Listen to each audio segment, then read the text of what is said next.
ဒါဖြင့်တရားဆိုတာဘယ်လိုဟာခေါ်တာလဲလို့ဆိုကုသိုလ်ကောင်းမှုလုပ်ဖို့ရစိတ်ဝင်စားနေတာတရားယုံကြည်တာတတ်မဟုတ်ဘူး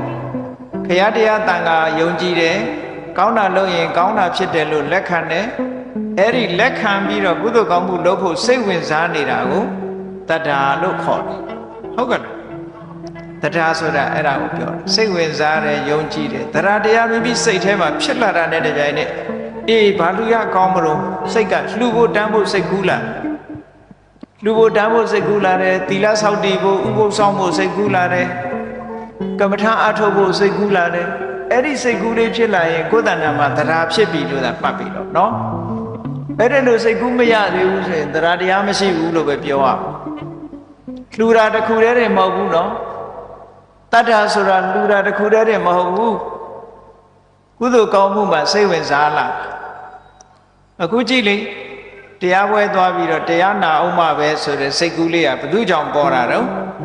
တတ္ထာကြောင့်ပေါ်တာတတ္ထာရှိတဲ့ပုဂ္ဂိုလ်ဟာတရားနာခြင်းနဲ့တဲ့သူတော်သူမြတ်ကိုစိကပ်ဖူးမြင်ခြင်းနဲ့လှူခြင်းတန်းခြင်းနဲ့ဟောတာတတ္ထာရှိတဲ့ပုဂ္ဂိုလ်ရဲ့အင်္ဂါ၃ချက်ပဲ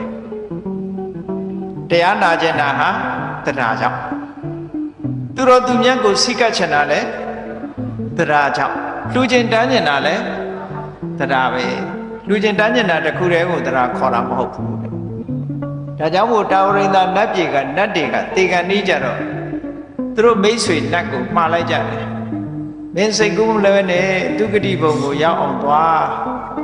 အကောင်းဆုံးသောအရာကိုရအောင်ယူအဲ့ဒီအကောင်းဆုံးသောအရာကလက်လွတ်ဆုံးရှုံးမခံနဲ့လို့စကားလေးသုံးခုမှားလိုက်ကြတယ်